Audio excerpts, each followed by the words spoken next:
Merci d'être au rendez-vous de l'économie sur Al24 News. Bonsoir et bienvenue au Pro de l'écho. Je suis heureux de vous retrouver pour parler du continent africain et de dettes extérieures ainsi que l'éventualité de l'annuler tout bonnement. Tout le monde s'accorde à dire que la dette extérieure et le service de la dette du continent africain pèsent comme une chape de plomb sur le développement et le décollage économique, alors que certains États, à l'image de l'Algérie, avance l'idée de supprimer les dettes de l'Afrique ou à minima de la restructurer. Une théorie portée par plusieurs économistes qui considèrent que la soutenabilité de cette dette s'est fortement dégradée et qu'il faille la transformer en investissement pour permettre la relance industrielle ou à la relance industrielle du continent africain d'être sous perfusion de cash flow, mais également d'assurer au continent une souveraineté économique, notamment dans les secteurs névralgiques comme l'énergie, les infrastructures. Et si on effaçait la dette de l'Afrique, comme chaque semaine, les pros de l'écho s'emparent du dossier.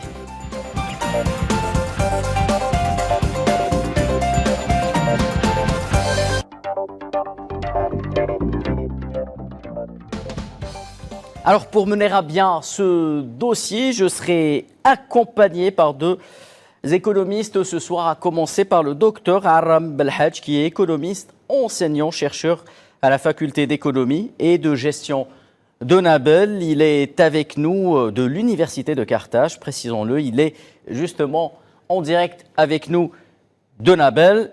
Nous aurons également honoré Justin Mondambe, expert international en commerce et conseiller technique de la ZLECAf. En attendant que nos invités nous rejoignent, je rappelle justement quelques chiffres justement liés à cette question de l'endettement extérieur de l'Afrique. Nous pouvons également évoquer le cas justement par exemple de la Chine, qui est souvent citée comme l'une des causes principales de cet endettement très fort de l'Afrique, alors que les dirigeants justement occidentaux, par le biais du G7, avaient attribué à la Chine l'échec justement à faire des progrès sur la restructuration de la dette des États africains.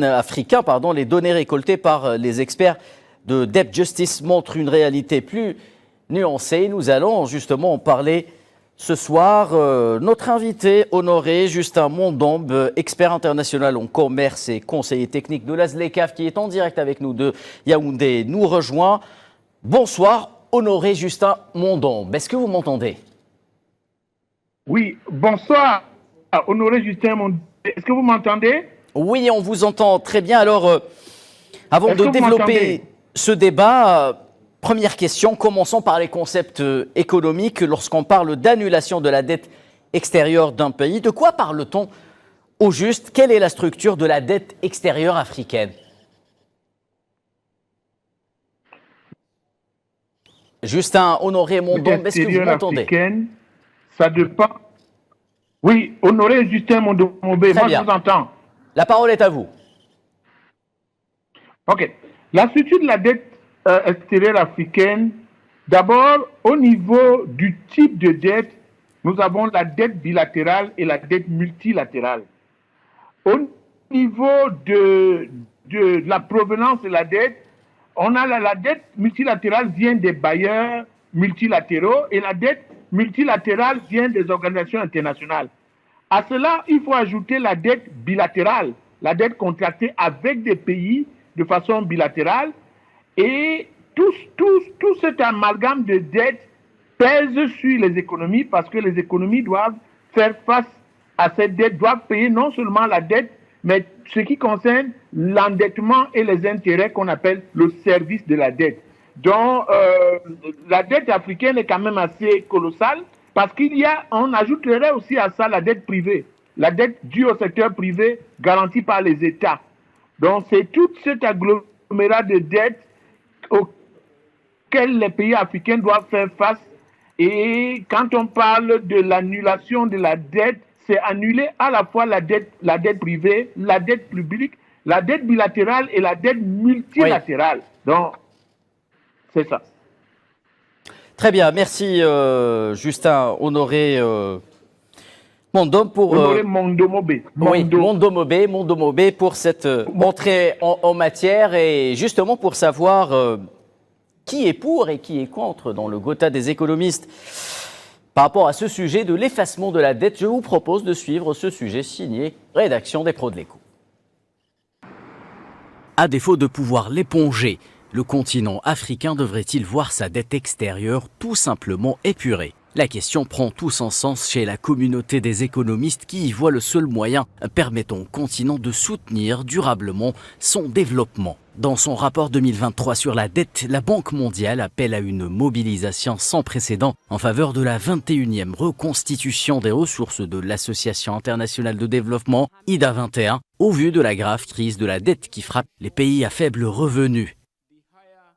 Je pense que le message le plus important en effet est qu'il ne s'agit pas d'une aumône. C'est dans l'intérêt des pays les plus riches. Si l'Afrique se développe bien, l'Afrique a beaucoup à offrir au monde.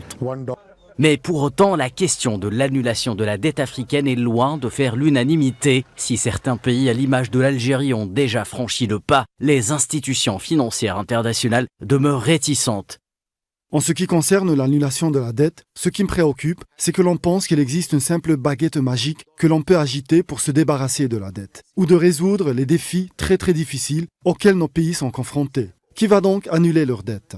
Les créanciers? Sans doute, n'est-ce pas? 50% de la dette dans la région d'Afrique subsaharienne est par exemple une dette intérieure. Comment se débarrasser de la dette intérieure? Je pense que nous devons être très prudents lorsque nous parlons d'annulation de la dette. Encore une fois, je pense que le principe doit être appliqué pays par pays. Les chiffres suggèrent qu'il y a un problème de viabilité de la dette. C'est à ce moment-là qu'il faut aborder les questions de restructuration de la dette. Et c'est à ce moment-là qu'il faut entamer ce genre de discussion. Je ne suis donc pas sûr qu'il existe une solution globale d'annulation de la dette. C'est pourquoi je pense qu'il est nécessaire de se concentrer sur chaque pays, d'examiner les chiffres et d'essayer d'y remédier. Plus que la dette elle-même, c'est en effet le service de la dette qui rend vulnérables plusieurs pays africains. En 2023, leurs dépenses uniquement pour le service de la dette ont atteint 17% des recettes publiques, soit le niveau le plus élevé depuis 1999. Même cette année, nous nous attendons à ce que les remboursements de la dette augmentent en raison des taux d'intérêt et non pas parce que le ratio dette-PIB a augmenté. Dans de nombreux endroits, par exemple en Afrique subsaharienne, vous savez que le taux de dette par rapport au PIB a diminué, mais le service de la dette a augmenté.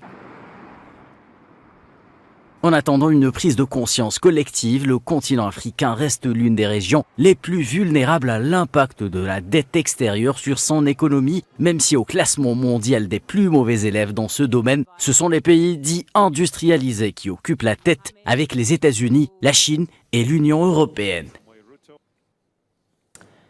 Allez, sans plus tarder, le docteur, professeur Aram Belhadj, économiste, enseignant-chercheur à la faculté d'économie de gestion de Naples, Université de Carthage, est en direct avec nous depuis la Tunisie. Bonsoir, professeur. Comme je le disais, commençons par les concepts économiques. Lorsqu'on parle d'annulation de la dette extérieure d'un pays, de quoi parle-t-on? Au juste, quelle est la structure de la dette africaine, justement?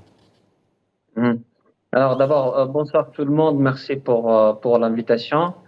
Merci également pour le choix de sujet qui est un sujet très pointu. Qui a suscité beaucoup de débats, la question de la dette africaine et les possibilités de l'annulation ou peut-être au moins de son rééchelonnement pour vraiment donner une bouffée d'oxygène pour ces pays afin de réaliser des taux de croissance de plus en plus importants et de réaliser le développement économique. Donc revenons à votre question, en fait l'annulation de la dette en fait, c'est une opération par laquelle le créancier décide d'effacer ou bien la totalité ou une partie de cette dette. Sinon, en fait, il y a également la possibilité que le débiteur, en fait, prend la décision d'une façon unilatérale d'effacer une partie ou bien la totalité de la dette. Donc, si c'est le débiteur qui prend cette décision, en fait, c'était le cas, par exemple, en fait, de la Russie vis-à-vis de la France avec la révolution, en fait, de 1917. Donc, la Russie allait décider d'une façon unilatérale d'effacer, en fait, ou de refuser le paiement de la dette française. Ça s'appelle, en fait, le déclassement. Oui. Alors, il y a certains débiteurs, qui, en fait, décident d'annuler une partie ou d'effacer unilatéralement une partie de cette dette, et ça s'appelle, en fait, la décote, comme c'était le cas, en fait, de quelques pays d'Amérique latine vis-à-vis des États-Unis. Ça, concernant, en fait, les concepts. Alors, pour la structure, on sait très bien, votre invité, il a très bien expliqué. En fait, la dette, on peut trouver, si vous voulez, une dette qui se compose, en fait, de la dette privée, ou bien d'une dette qui provient des bailleurs de fonds bilatéraux, ou même, en fait, des bailleurs de fonds, des pays bilatéraux, ou bien des bailleurs de fonds multilatéraux. Donc, si on prend, si vous voulez, les derniers chiffres de la Banque mondiale, la dette de l'Afrique subsaharienne, elle est estimée, le stock de la dette externe, elle est estimée à 8,33 billions de dollars. Elle est partie de la façon suivante. Un peu plus de 40%, c'est une dette privée, et c'est ça, en fait, qui fait problème. 20%, c'est une dette bilatérale, et en fait, 38%, c'est une dette multilatérale, c'est-à-dire c'est une dette qui est contractée, en fait, auprès des bailleurs de fonds internationaux. Alors, pour les pays, si vous voulez, de l'Afrique du Nord, peut-être avec eux, les pays du Moyen-Orient, les pays du MENA, alors la dette externe, elle est estimée, les derniers chiffres de 2022, cette dette externe, le stock, je parle bien du stock, elle est estimée à 431 billions de dollars, et la répartition, elle est presque similaire à celle, en fait, des pays de l'Afrique subsaharienne. C'est 39% dette privée, 24% c'est de la dette bilatérale, et 37% c'est une dette qui provient des bailleurs de fonds multilatéraux. Donc le problème qui se pose, à mon sens, que ce soit pour les pays de l'Afrique subsaharienne ou même pour les pays de l'Afrique du Nord, c'est en fait cette structure de la dette dont une bonne partie appartient au privé. On sait combien il est très très difficile d'effacer même une partie de cette dette lorsqu'il s'agit de la dette privée. Pour les multilatéraux ou même les bilatéraux, surtout pour les bilatéraux, c'est beaucoup plus facile. Mais c'est relativement, en fait, facile, si je puis dire, c'est relativement, en fait, facile d'effacer une partie ou la totalité de sa dette. Et on a vu, en fait, pas mal d'initiatives, que ce soit des pays ou bien des organismes. Dernièrement, la Banque mondiale et le FMI ont effacé une bonne partie de la dette somalienne. Et en fait, il y a quelques pays, dont l'Algérie d'ailleurs, on peut en parler, dans l'Algérie, dans quelques pays, ils ont décidé d'effacer une partie de cette dette africaine. Très bien, merci Aram Belhadj pour ces détails et ces concepts techniques. Honoré Justin Mondombé, est-ce que le continent africain a besoin d'un nouveau modèle de financement de son économie? Et d'où ce modèle peut-il provenir s'il ne s'agit pas de dette extérieure? Oui, je pense que l'ancienne façon de gérer la dette devrait changer pour aider les pays africains à payer leurs dettes. C'est-à-dire qu'il faudrait que la dette soit indexée, le paiement de la dette soit indexé aux activités sociales. Parce qu'en annexant le paiement de la dette aux activités commerciales, ça permettrait aux pays africains de ne pas accumuler des impayés de dettes qui pèsent sur les économies. Premièrement, on devrait commencer par l'annulation totale de la dette multilatérale et bilatérale. Mais au niveau de la dette intérieure, il ne faudrait pas que la dette intérieure, parce que la dette intérieure concerne le secteur privé local, concerne des entreprises. Il faut continuer à les payer, sinon on va être destructeur du tissu réel.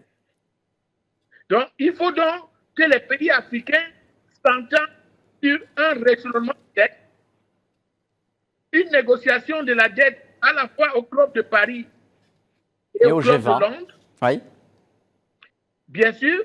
Et suite à ces rééchelonnements concordants, les pays africains doivent arriver à un système de zéro dette et à partir de ce système, s'endetter uniquement pour continuer à s'endetter uniquement pour 4 secteurs. Oui. L'énergie,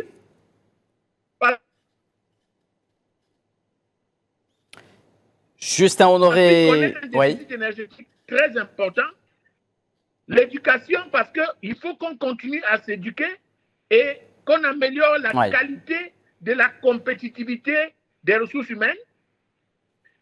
3, au niveau des infrastructures routières, l'Afrique n'est pas interconnectée. Les pays ne sont pas interconnectés. Donc, parce qu'il n'y a pas de route, il n'y a pas d'infrastructure de télécommunication. Et le domaine de la santé, on garde la dette juste pour ces 4 domaines. Et les autres, tous les autres facettes de la dette doivent être de la dette privée, c'est-à-dire la dette commerciale. Donc, il faut éviter de continuer à s'endetter pour des choses qui ne sont pas vraiment structurelles pour l'Afrique. Et l'Afrique est capable maintenant, au niveau de son commerce extérieur, de trouver un pourcentage de ce commerce extérieur qui irait dans un fonds, et ce fonds permettrait de payer et de rembourser les dettes contractées, mais les dettes nouvellement contractées. Donc, c'est tout ce nouveau système qui permettrait à l'Afrique de s'en sortir. Si on continue avec l'ancien paradigme, non seulement les pays ne pourront jamais rembourser la dette, mais aussi les pays vont toujours être sous le poids de la dette et ça va ralentir le développement complet du continent. Très bien. Donc, il est important de structurer complètement l'endettement des pays africains. Très bien, merci Honoré Justin Mondombé. Vous identifiez donc cet aspect de spirale infernale de la dette extérieure et duquel il est difficile d'en sortir. Aram Belhadj, le poids et les effets justement de cette dette sur le développement économique sont bien entendu le problème majeur dans cette histoire. Comment cela, ou comment cette influence opère-t-elle sur le terrain justement? Écoutez, en fait, l'endettement d'une façon générale, que ce soit à intérieur ou extérieur, c'est vrai qu'on se penche toujours sur les effets de l'endettement extérieur, puisque c'est un endettement en devise, en fait, qui nécessite en fait beaucoup d'efforts de la part des pays, en fait, pour rembourser au moins le service de cette dette. Généralement, lorsque la dette elle est libellée en monnaie nationale, généralement, ça pose pas de problème puisque c'est le pays qui émet la monnaie nationale. Donc généralement, on accorde beaucoup plus d'importance en fait à la dette extérieure que en fait la dette intérieure. Maintenant, en fait, c'est vrai, le problème des pays africains, c'est ce qu'on appelle en fait le piège de la dette, parce que l'endettement n'est pas une mauvaise chose en soi. Hein.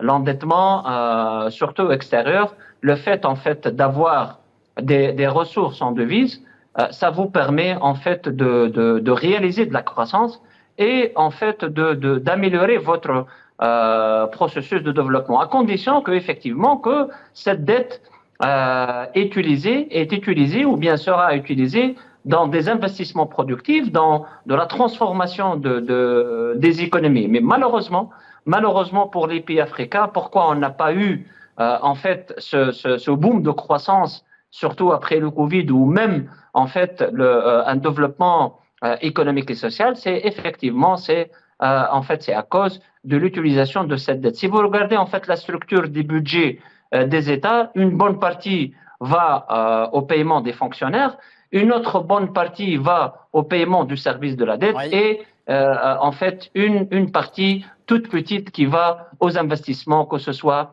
dans le domaine de la santé, de l'éducation et des infrastructures. Et c'est ça qui crée de la croissance. Si la dette, en fait, elle est affectée à des domaines en fait hautement productifs, à des secteurs hautement productifs ou bien à des domaines qui permettent d'améliorer le capital humain, qui permettent d'améliorer l'infrastructure, dans ce cas, la dette ne pose aucun problème. Au contraire, elle crée de la croissance et elle améliore le développement économique et social. Malheureusement, ce n'est pas le cas des pays africains. La majorité de cette dette, elle est mal utilisée et c'est pour cette raison, peut-être on en reviendra, l'une des solutions, c'est la question institutionnelle. Très bien, Arab El-Hadj. Justin Honoré Mondombé. Alors en 2023, les dépenses des pays africains uniquement pour le service de la dette, c'est-à-dire grosso modo les intérêts, ont atteint 17% des recettes publiques. Nous l'avons vu dans le sujet présenté tantôt, soit le niveau le plus élevé depuis 1999. Alors lorsque l'on connaît le niveau de l'endettement de certains pays, est-il concevable de continuer justement à faire peser sur le continent africain le poids d'une telle dette? Évidemment, non. On est dans une structure, dans un paradigme qui doit complètement changer.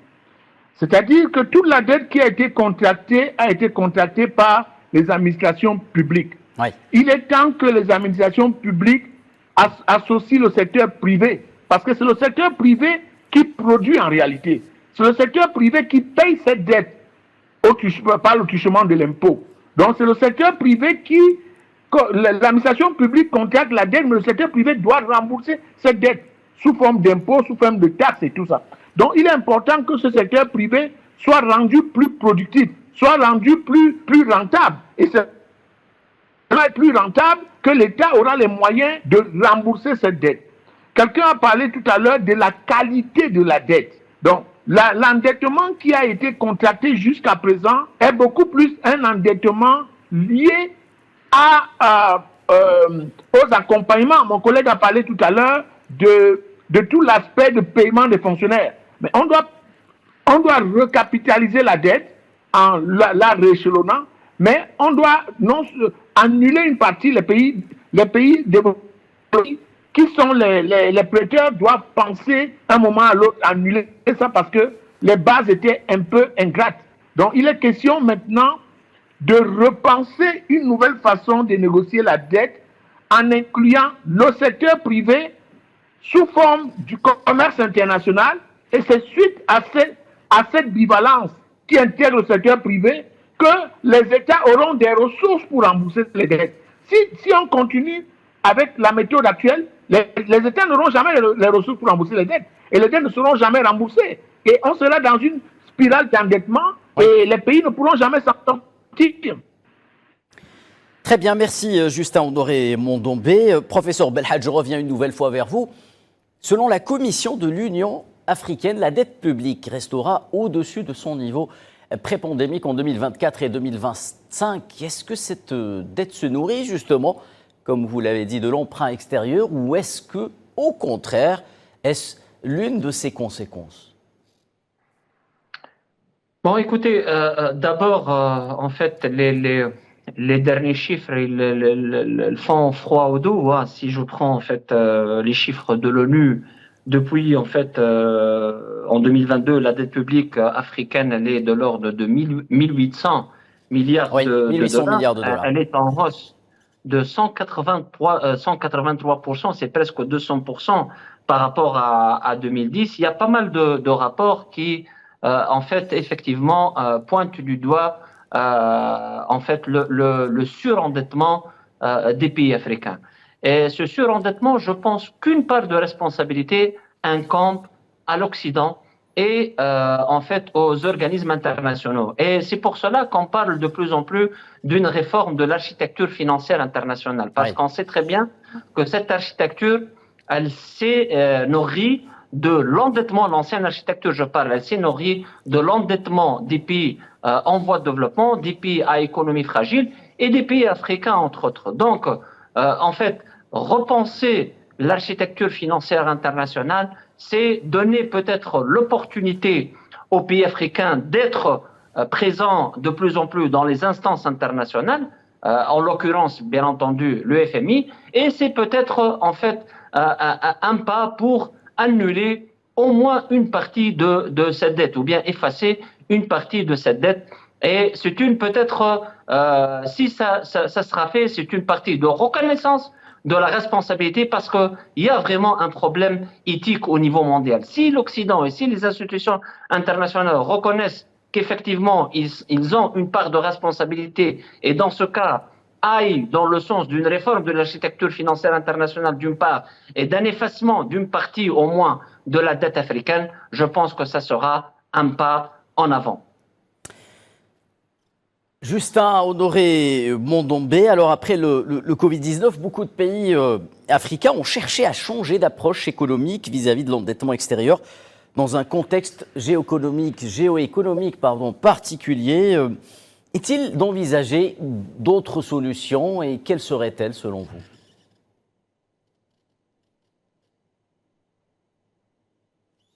Des instances très importantes qui ont été créées, mais qui travaillent beaucoup plus sur une base bilatérale.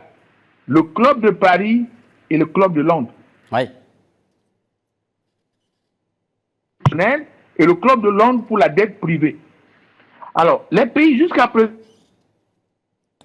Honoré Justin Mondombé, est-ce que vous m'entendez? Alors, il paraîtrait que nous avons perdu, nous allons essayer de nous reconnecter avec Justin Honoré Mondombé. Alors, l'un des créanciers majeurs de certains pays africains, à l'image de la Zambie, n'est autre que le fonds américain privé BlackRock. Lusaka a obtenu en juin 2023 un accord pour restructurer, un accord présenté comme historique avec sur les 18,6 milliards de dollars contractés par les créanciers publics pour restructurer justement 6,3 milliards de dollars de dettes sur les 18,6 milliards contractés à l'étranger.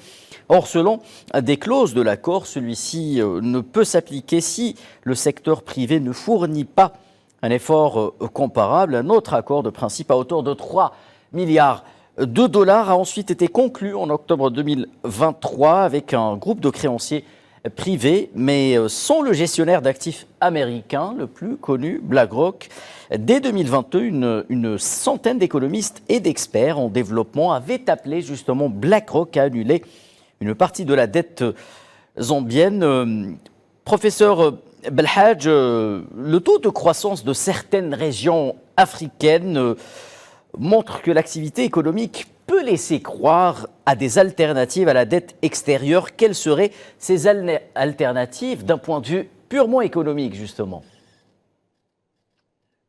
Très bonne question. En fait, il faut dire que ce soit les pays de l'Afrique subsaharienne ou bien les pays de l'Afrique du Nord, en fait, si on regarde les taux de croissance réalisés et même si on regarde les perspectives, on se rend compte que ils font des taux de croissance, mais c'est en dessous de leur potentiel.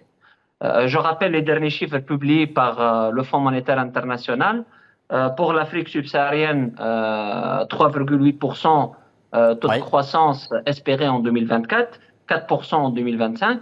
Et pour les pays en fait non exportateurs de pétrole, les pays de l'Afrique du Nord surtout, c'est 2,7% en 2024 et 4% en 2025. Alors, lorsqu'on parle des chiffres de 3 et de 4%, ce sont des chiffres en fait qui demeurent toujours, c'est des chiffres de croissance qui ne reflètent pas le potentiel de ces pays. Oui. Et donc, effectivement, moi je pense que en fait l'alternative, la réelle alternative, c'est effectivement c'est la création des richesses.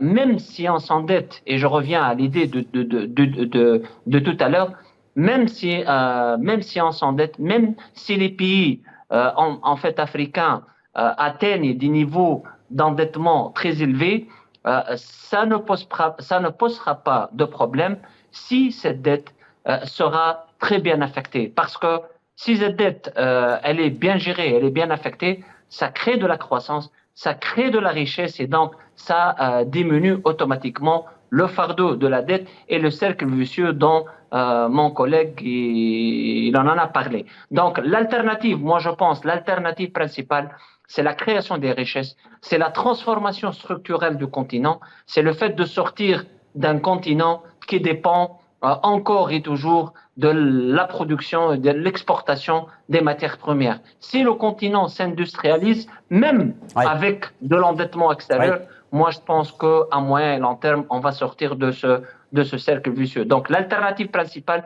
c'est vraiment la création de richesse, c'est la transformation structurelle, c'est l'industrialisation du continent. Très bien, mesdames et messieurs, il est temps de marquer une toute petite pause. Les pros de l'écho sont de retour dans un petit moment. Restez avec nous.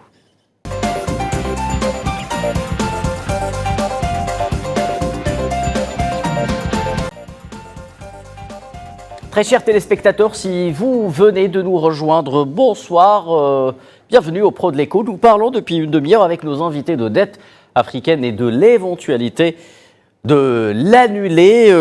Justin Honoré Mondombé, je rappelais tantôt justement quelques chiffres par rapport à la dette extérieure de la Zambie, une dette contractée en grande partie auprès du fonds américain privé BlackRock. Est-ce que cette propension à vouloir laisser crouler le continent africain sous la dette extérieure est en soi peut-être une tentative de la part des détenteurs de capitaux privés étrangers de l'affaiblir afin de mieux exploiter ses richesses? Oui, moi je pense qu'il faudrait coordonner d'abord au niveau panafricain la gestion globale de la dette. Si nous travaillons dans un système où nous voulons mettre en place la ZLECAf, on veut mettre en place un marché commun, africaine de libre-échange. Il est important que l'Afrique ait un organisme de centralisation et de coordination de la dette pour être capable de bien analyser les questions reliées à la dette et aussi de bien négocier les éventuels réchelonnements ou annulations de la dette. Alors, ce qui n'existe pas actuellement, mais je pense qu'à la ZLECAf, à la zone de libre-échange continentale, il faudrait joindre une entité d'accompagnement de la dette. Okay. La deuxième chose, c'est que le Fonds monétaire international et la Banque mondiale doivent franchement collaborer à la réduction de la dette africaine. Donc, doivent arrêter l'ancien paradigme de vouloir négocier avec chaque pays. Parce que les pays n'ont pas les mêmes capacités, les pays n'ont pas les mêmes potentialités. Alors, s'il y avait un organe africain qui était une espèce d'interface panafricaine de la dette, ça permettrait... Justin Honoré Mondombé, êtes-vous favorable à la création d'une espèce d'organisme panafricain de gestion de la dette? Bien sûr, c'est de ça que je parle. Ouais. Est-ce que ce mécanisme est en soi faisable? Donc, ce mécanisme est faisable s'il est greffé à la zone de libre-échange continentale. Parce que le but de la zone de libre-échange continentale, c'est d'arriver à un marché unique. Alors, si on veut arriver à un marché unique, il y a beaucoup d'unicités qu'il faut mettre en place. Non seulement l'unicité concernant les marchés, l'unicité concernant les capacités à produire, mais ça va viser une intégration panafricaine. Et parce que si on met ça à l'intérieur de l'Union africaine, j'ai peur que ce soit inhibé par les politiques. Il faudrait que ce soit par les mains des hommes d'affaires, par les mains du secteur privé, par les mains de tous ceux qui produisent en Afrique, tous ceux qui ont la responsabilité technique de payer la dette. C'est le secteur privé, ce n'est pas le secteur public qui paye la dette. Parce que c'est le secteur privé qui paye les taxes et qui paye le service de la dette. Donc, il faut bien que cet organisme soit basé à l'intérieur de la zone de libre-échange continentale sous un mécanisme assez simple. Et il faut absolument la coopération de la Banque mondiale et du Fonds monétaire. Absolument. Il va se poser un problème de monnaie. Il va se poser un problème d'intégration monétaire. Mais ce problème-là doit être résolu dans le cadre des négociations avec des partenaires multilatéraux tels que l'Union européenne, le G7, le G8, le G20. Le G20 dans l'Union africaine fait partie actuellement. Et les BRICS. Oui. Donc, il doit y avoir des négociations aussi avec des partenaires mondiaux tels que les BRICS. Parce que si le commerce n'est pas intensifié avec les BRICS, il y aura toujours une espèce de monopole du commerce avec l'Europe. Oui. Donc, il faut diversifier les partenaires commerciaux. Et c'est cette diversification qui va nous amener à une nouvelle structure de la dette. Et cette dette-là doit être contrôlée par un organisme panafricain qui travaille dans le sens de la zone de libre-échange continentale. Très bien, merci Justin Honoré Mondombé. Professeur Belhadj, alors généralement, et c'est peut-être une idée reçue à laquelle il va falloir tordre le cou, l'on impute à la Chine une grande responsabilité par rapport à l'endettement de l'Afrique, alors qu'une étude datant de 2022, publiée justement par l'ONG Debt Justice, indique que les créanciers privés occidentaux sont responsables de la plus grande partie du fardeau de la dette de l'Afrique. C'est aujourd'hui ces créanciers qui ne sont pas favorables, notamment les créanciers privés, vous l'avez rappelé, à l'annulation de cette dette. Qu'en pensez-vous ? En fait, je vous ai déjà parlé des derniers chiffres de la Banque mondiale sur un peu plus de 800 billions de dollars en tant que stock de la dette, rien que dans les pays de l'Afrique subsaharienne. En fait, c'est un peu plus de 40% de ce stock qui est détenu déjà par des privés. Pour la Chine, c'est 11% seulement. Oui. C'est vrai que la Chine, en fait, elle est présente avec force dans quelques pays africains. 55% par exemple de la dette de Djibouti, elle est détenue par la Chine. Pour la République du Congo, c'est 42%. Pour l'Angola, c'est 34%. Pour la Guinée, c'est 32%. Les Comores, 31%. Le Cameroun, 29%. Donc, c'est vrai que la Chine détient une bonne partie de la dette de quelques pays africains. Oui. Mais si on prend l'ensemble du continent, c'est effectivement la structure de la dette, elle penche beaucoup plus vers le privé. Et en fait, le public maintenant, dans le cadre des appels d'effacement ou même de rééchelonnement de la dette, en fait, il demande au pays de demander aux privés de faire des efforts pour que ces bailleurs, que ce soit en fait bilatéraux ou multilatéraux, font également de l'effort. Donc, je pense que en fait, les efforts, ils devront figurer de deux côtés. Du côté du privé, mais également du côté des bailleurs traditionnels, c'est-à-dire les multilatéraux, les organisations multilatérales, mais également les bailleurs bilatéraux. Justin Honoré Mondombé, même question. Que pensez-vous justement de cette idée reçue qui circule dans le monde de l'économie, comme quoi c'est la Chine qui fait peser le poids de la dette extérieure sur l'Afrique? Or, les chiffres montrent que c'est plutôt les détenteurs de dettes privées et qui en sont à l'origine. Non, faut qu'on arrête ce discours de diabolisation de la Chine. Moi, je suis très mal à l'aise avec ce discours-là. La Chine est un partenaire commercial de l'Afrique qui a fait beaucoup d'efforts pour aider l'Afrique. Ça, il faut pas commettre l'erreur de le nier. OK. Maintenant, il est très important de protéger l'Afrique contre les fonds vautours. N'oubliez pas qu'il y a les fonds vautours. Les fonds vautours sont des intermédiaires, des arnaqueurs, des spéculateurs qui se sont interférés au service de la dette et qui n'enrichissent que les clients. Alors, la Chine, à mon sens, n'a rien à voir avec ça. On a accusé la Chine, mais à chaque étude, on s'aperçoit que ce n'est pas la Chine qui est coupable. Au contraire, la Chine a fait des efforts de réchauffement. Mais il y a la question des fonds vautours. Les fonds vautours sont tous ces arnaqueurs qui s'interfèrent à racheter les dettes pour après se faire payer plus que le service de la dette. Exactement. Le Congo, Brazzaville en a beaucoup souffert. Beaucoup de pays africains sont pris au collet. Il faut bien que tout ça soit clarifié avec l'aide des bailleurs de fonds multilatéraux, la Banque mondiale et le FMI. Pour moi, ça m'engage. La Banque mondiale et le FMI ne jouent pas suffisamment leur rôle de coaching des pays en matière de gestion de la dette. Donc, c'est pour ça qu'il faut absolument un organisme indépendant africain qui accompagne les pays à ce que, dans la gestion de la dette, pour éviter de continuer à accuser la Chine.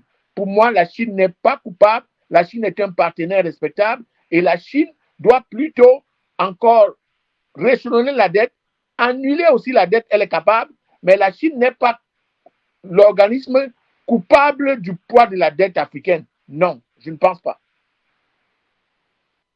Si Honoré Justin Mondombé, alors je rappelle quelques chiffres par rapport justement à ce que nous évoquions en ce qui concerne la Chine.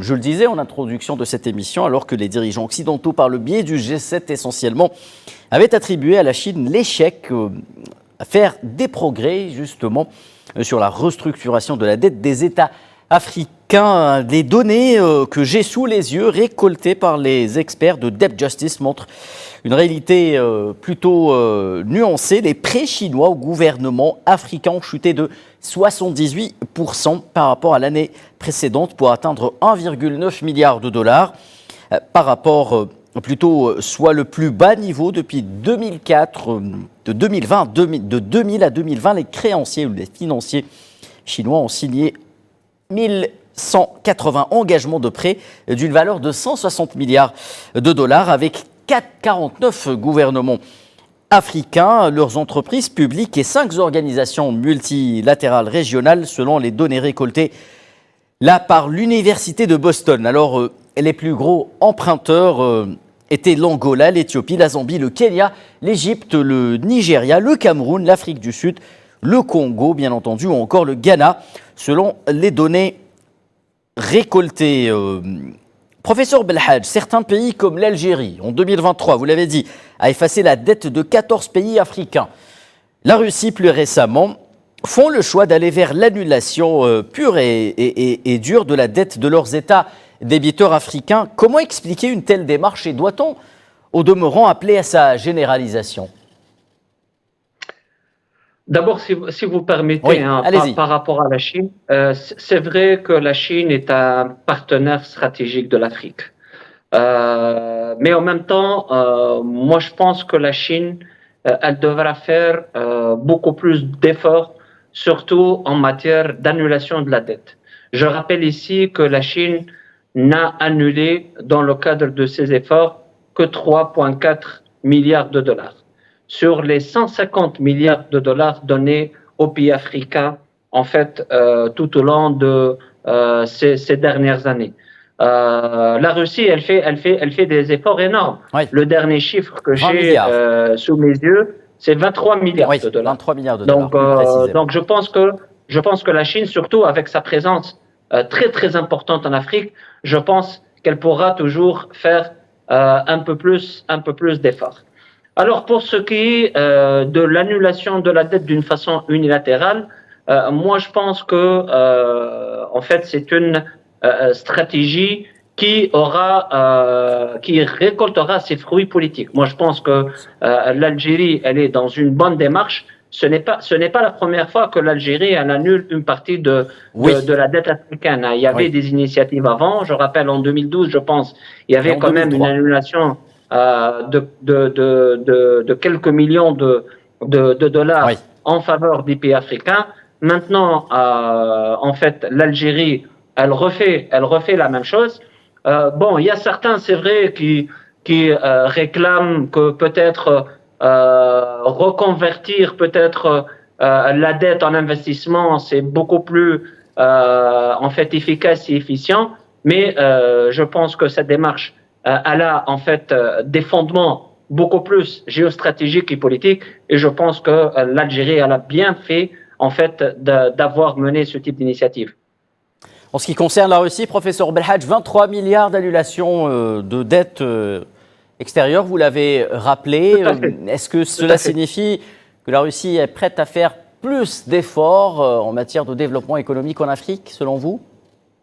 Visiblement, oui, visiblement. Vous savez, en fait, l'Afrique, elle devra vraiment, en fait, capter cette chance, puisque à l'échelle mondiale, il y a une effervescence, si je puis dire, entre l'Occident et, en fait, les pays, je vais dire, les pays comme la Russie ou bien la Chine ou les BRICS d'une façon générale. Et donc, je pense que c'est le moment pour l'Afrique de bien se positionner, en fait, récolter cette chance, si je puis dire, et de bien négocier. Maintenant, je suis tout à fait d'accord avec l'idée qui consiste à dire que il faut vraiment une coordination, peut-être à travers un fonds commun ou bien un organisme commun qui se gère à l'échelle en fait continentale et pourquoi pas peut-être régionale qui permettra aux pays africains de bien gérer cette dette. Donc la solution pour moi, je pense que c'est une solution qui se mène au niveau continental, oui, c'est vrai, mais également sur un niveau mondial, mais n'oublions pas également sur un niveau national, parce que il y a un certain nettoyage des comptes publics qui doit se faire, il y a certaines réformes, surtout concernant la fiscalité, le climat des affaires, qui devront se faire.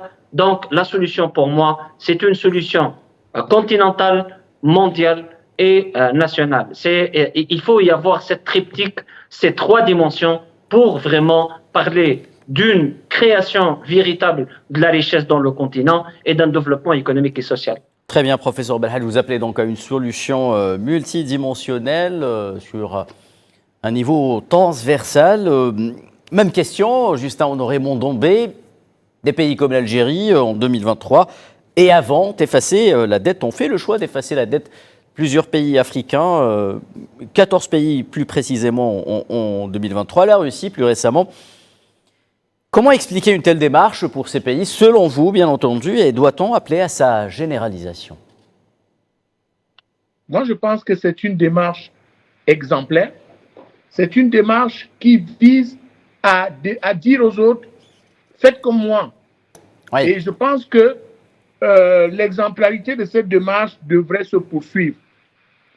Je reviens toujours, tel que disait le professeur tout à l'heure, qu'il est important déjà pour les pays de structurer et de faire des réformes internes sur l'opérationnalisation de la gestion de la dette.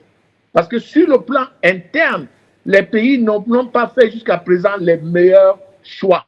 Les pays n'ayant pas fait les meilleurs choix, il y a donc des problèmes au remboursement de la dette qui a été contractée parce que cette dette n'est pas visible dans le développement. Donc, si l'Algérie commence à prendre le leadership, l'Algérie est en train de, sur le plan économique, est en train de se battre pour prendre le leadership africain. Donc, si l'Algérie a réussi à annuler la dette de certains pays, ça veut dire que d'autres pays à un niveau de revenus assez élevé sont capables de le faire. Peut-être l'Égypte, peut-être l'Afrique du Sud. Donc, c'est un processus qui doit continuer. Mais ce processus doit se faire à l'intérieur d'une coordination globale pour éviter qu'il y ait des pertes du fait de ne pas être au même niveau de compréhension et de gestion de la dette. Donc, il faut absolument une homogénéisation de la gestion de la dette avec le concours des partenaires au développement. Parce que les partenaires au développement jusqu'à aujourd'hui ont été des rentiers. Ils se sont comportés comme des rentiers, ils se sont comportés comme des banques. Il faut qu'ils arrêtent de se comporter comme des banques, il faut qu'ils se comportent comme des partenaires d'aide au développement. Parce que la majorité des dettes ont été contractées avec des taux d'intérêt qui, dès le départ, on savait qu'ils ne seraient pas réalisables. Donc, c'est toute cette mouvance qui va permettre à la mise en place des réformes. Très bien, Justin Honoré Mondombé. C'est clair, professeur Belhadj, très brièvement, en une minute si possible. Selon le rapport de la dette 2023 de la Banque mondiale, la grave crise de la dette qui frappe les pays à faible revenu appelle à une mobilisation sans précédent en faveur de la 21e restructuration des ressources de l'Association internationale de développement IDA 21, le fonds de la Banque mondiale qui accorde les dons et les prêts à taux faibles ou nuls aux États les plus pauvres du monde. En tant qu'économiste, est-ce que vous partagez ce constat rapidement, s'il vous plaît? Bon, en tout cas, moi, je préfère toujours, en tant qu'économiste, je préfère toujours les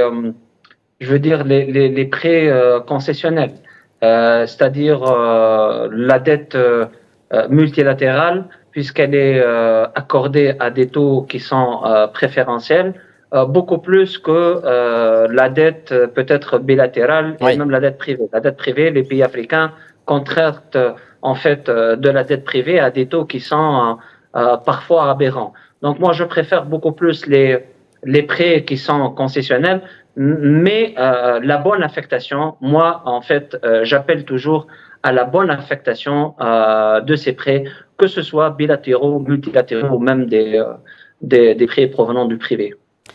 Et ce sera donc le mot de la fin. Merci à vous, messieurs. Aram Belhadj, économiste et enseignant-chercheur à la faculté d'économie et de gestion de Naples, Université de Carthage. Vous étiez en direct avec nous depuis la Tunisie.